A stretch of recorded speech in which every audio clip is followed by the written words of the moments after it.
Hey everyone, I'm Ricky, and today I'm going to be watching Wednesday Season 1, Episode 6. Last time on Wednesday, we had the whole story of 30 years ago when Morticia and Gomez killed this guy that was attacking Gomez.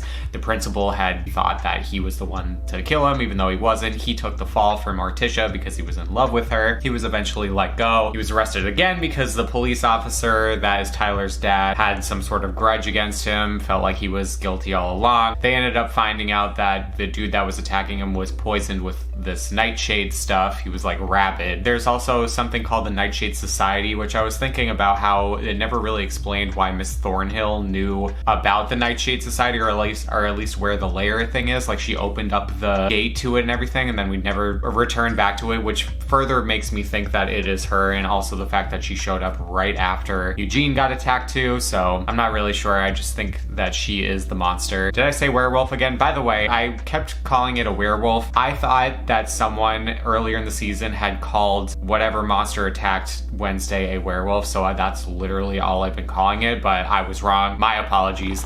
This monster, anyways, I believe is Miss Thornhill. There's also the thing that they realized that the guy that died had a little sister, and she supposedly left the country and then drowned, but I'm like, that's gotta be Miss Thornhill. It just has to be. And the fact that she's the only normal teacher in Nevermore, and the fact that if she is the sister, their dad wanted her brother to kill the entirety of the school and everything like that, kill everyone in it, and the prophecy foretells that someone's trying to kill everyone in the school. Rowan's mom thought it was Wednesday, but I really think Wednesday's trying to save. I think the person that's trying to do it is Miss Thornhill. She's avenging everybody else. That's my theory. So hopefully I'm right. I don't know. We'll see. So yeah, we're gonna get into this episode now. Before I do though, like this video, subscribe if you haven't already. Consider supporting me on Patreon. I'm gonna have the full uncut reaction to this episode and any other episode on there. And without further ado, let's get into it. Huh. I was wondering why everything looked different because I have the wrong glasses on. There we go. That's much better. Oh my god. Happy birthday. Really? Oh my god. The little hat. The pink balloon was my little touch. Why don't you make a wish? The first part of that phrase was burned on an Evermore's lawn. It can't be a coincidence. Oh yeah. There you go. I was told you could teach me how to control my ability. There is no controlling a raging river. You must learn to navigate it without drowning. To stop Crackstone, these ways you must seek. Do you like it? What is it exactly? It's a snood, silly. I made it in your signature colors. I have one too. Oh god. We can wear them together to class. I'm surprised she actually made her something in black and white. Like, I would have just assumed she would have just made pink for both of them. Just find the delinquents responsible. Perhaps start with Lucas's cohorts. Right after we track down whatever attacked the Ottinger boy, all fingers would point to one of your own students. Careful, Noble. My charity has its limits. I also don't understand why, number one, she is hiding the fact that she's a shapeshifter if there's all sorts of powers that can go on at this school. And number two, why she's so hell-bent on protecting the status and reputation of the school and everybody in it. I mean, I get it because she's the principal and she doesn't want it to get shut down, but like I feel like there's like something else with her and I just don't know what it is. Hey, I'll be at the weather vane later if you want to stop by. Maybe we can exchange notes on self-improvement. No, I don't think so. Bianca deserves so much better than him. Sorry, but like he's only shown that he's a little piece of shit the entire season, and she can do better. I haven't seen you since our session with your family, which was certainly one I won't forget. My mother and I spent some quality time together. Trauma like this leaves emotional scars on the whole family. Who's Goody? She's a very distant cousin. Very distant. Sounds like she doesn't see you for who you really are. I want to assure you I remain as cold and heartless as the first day we met. I doubt a cold, heartless person would be sitting by her friend's bedside feeling some modicum of guilt for his condition. I didn't ask for a free session. Consider it my birthday gift. What?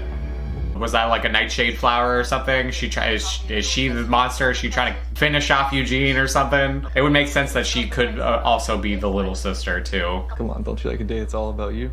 Every day is all about me. So if I asked you out to a non-birthday song-free dinner, would that be something you're interested in? What?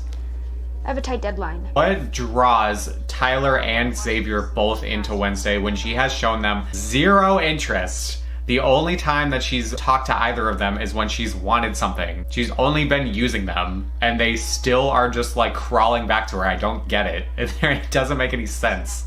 I feel like ever since the Raven, you've kind of been ghosting me. Am I wrong? Get over it. Guess I got my answer. Yeah, go away. Don't tell me you've been out there digging up more bodies. There's a connection there, I know it. I figured since you no longer have an old vendetta to obsess over, you're free to solve some real crime. Your father and I buried the hatchet. Maybe you should do the same. Do you know where this is? It's the old Gates mansion. This thing just like looking around or something, trying to find evidence or something. He's doing something right now.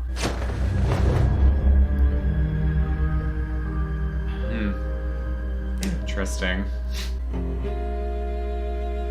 I can tell how you get lost in the music. I feel like it's the only time I get to see the real you.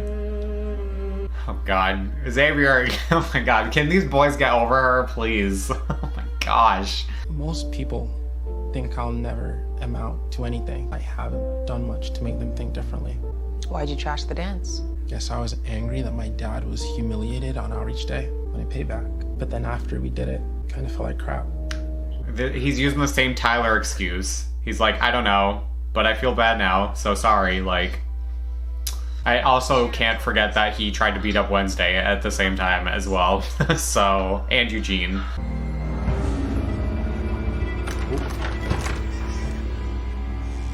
Listen, I might have figured out who's behind all of this.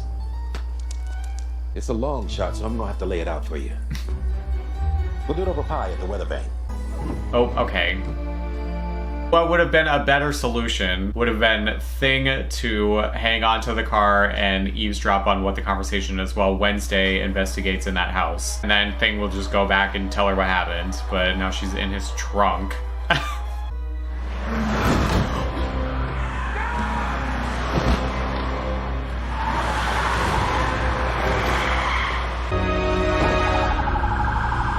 I did not expect that. Holy shit. What were you doing in the back of the mayor's SUV? I saw him coming out of the Gates mansion. I overheard the voicemail he left you. I was intrigued. But when someone is run over on their way to give the police key information, it usually means they were onto something. And all signs point to the Gates family in that house. How? They're all dead, every last one of them. And I don't believe in Yeah, ghosts. how do you know Maybe that? you should. She needs to go back to the house and figure it out for herself, because she can, I'm sure. Are you all right? I can't imagine witnessing something like that. Could you imagine doing it, though? She can't witness it, but maybe she was closing her eyes when she read him over. Did she put you up to this? Encourage me to pursue other interests? No. But she will expel you if you continue to defy her. So you're only looking out for my best interests? Always.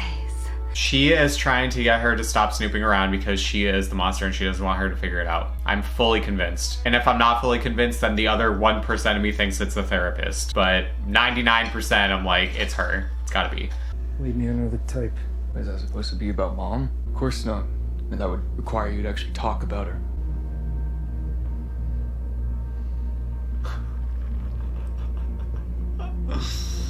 I can't deal with this right now. Did you ever even love her? Dude, he probably loved her so much he can't even bear to talk or think about No her. one could ever know. But I mean, Tyler's her son, so he's probably not going to understand his dad's relationship with her unless his dad talks about it. Thing? You know what to do, right? We should wear our snoods. Oh my god, Enid. Oh, I believe I left mine at fencing. God, Let's go. Wait, he's our Uber driver? Uber driver. I thought we were going on a date. I thought this was a girls' night out. Okay, if Tyler doesn't fully realize, finally, that she just needs him to do things for her and stops being all whipped for no reason, I feel like he's kind of a lost cause, but... What does she think? You want to go in there? Oh, okay, see, now all the main characters are going into this house, something's gonna happen. Oh, and that's the car that ran over the This is the detective, car that hit the mayor. the mayor. Okay, this just took a dark turn. We need to call Tyler's dad right freaking now. So he can take me back to Nevermore and get me expelled? It's not gonna happen. I'm just talking shit about his dad right in front of him. I mean, I guess he doesn't really care because he has a tumultuous relationship with him a little bit. There's Garrett, his outcast-hating father, Ansel, and you must be Laurel. They're all long gone. Laurel is either Gina Ricci, Miss Thornhill, or the therapist. It has to be that. Yep. And he must be the ancestor of the guy that hated all the outcasts and was gonna kill everybody, meaning that he is also the ancestor of either Miss Thornhill or the therapist. Enid and I will search upstairs. We will? Oh great, leave Tyler alone. That's a great idea. The flowers. LG. It's the therapist. Looks like somebody moved back into their old Those room. are the same flowers that the therapist had. Yep.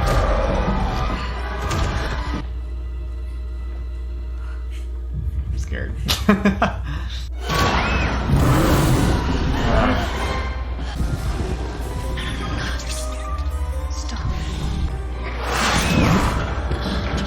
Honestly, it could also be that whoever is this monster is not also the sister, but I do think that the sister, because of the bed, keep talking about the sister and how she drowned and everything like that, Laurel Gates. What are you doing? These are the body parts missing from the monster's victims. Come on. My God. You okay? Since when do you care? We have to go back for Tyler. The monster. Enid, hold this. The thing is still inside. You're hurt. Can you walk? Where'd you come from? What happened to him? Oh, are we still trying to make it seem like Xavier's the one that's doing this? Because I fully don't believe that. Sheriff, I understand you're upset, but I think you need to see something. Yeah, of course. It's all here. No, it's all gone now. Somebody cleared this place out after we left. Yesterday I told you all signs pointed to this house, and I was right. Is that your justification for almost getting my son and your friends killed? Huh? You are forbidden from seeing Tyler, and you are forbidden from pursuing anything to do with this case. Understood? Who are you to tell me that? No. I'm gonna keep going on this case. I don't give a fuck. She could leave Tyler behind, though, because Tyler's literally just an Uber driver for her. What is this? It's a warning from Rowan. Is this why he tried to kill you? His mother drew it before she died. Now you know what's at stake. Everything you vowed to protect, no less. One more infraction. One more step out of line, and you will be expelled. Where are you going? Yoko's room. Thornhill said I could crash there for a few nights. Tonight was just the icing on the birthday cake you couldn't even be bothered to cut. You will use anyone to get what you want, even if it means putting them in danger. We could have died tonight because of your stupid obsession. She told you you could leave, and you didn't, so... You want to be alone Wednesday? Be alone. They'll be back and friends by the end of the season, I'm sure. This is like that moment in movies where, like, the friendship is tested and then they, like, split up for maybe 5 minutes and then they get back together in the end or whatever. That's exactly what's gonna happen here.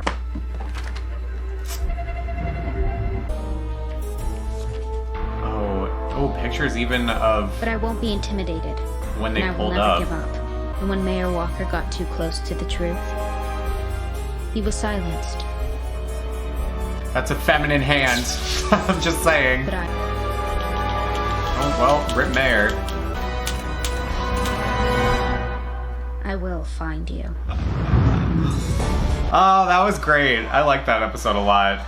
That was fun. I like this whole season. This is good. There's been like a couple just kind of like dud episodes, but this one was a lot of fun. And only 2 episodes left. Miss Thornhill is hiding something, and I don't know what that is. The only reason why I thought it was Miss Thornhill is because she knew about the entrance to the Nightshade Society. That doesn't mean that she knows everything. Maybe she's hiding the fact that she's an outcast or something for some reason. I don't know. The fact that the flowers that were used when the therapist brought them in, and they made sure to like keep the frame on the flowers for like a good 5 seconds, and then you found the same flowers in the bedroom of the sister who is dead. It just makes me think that the therapist is the monster now. However, I do think Miss Thornhill is still sketch too, so I don't know. It's gotta be one of them. Maybe it was just a red herring, it just happened to be the same flowers, I don't know. In any case, I'm excited to watch the rest of this. Let me know what you thought about this episode in the comments. Like this video, subscribe if you haven't already. Consider supporting me on Patreon. I will have the full uncut reaction to this episode on there as well, and I will see you on episode 7. Bye.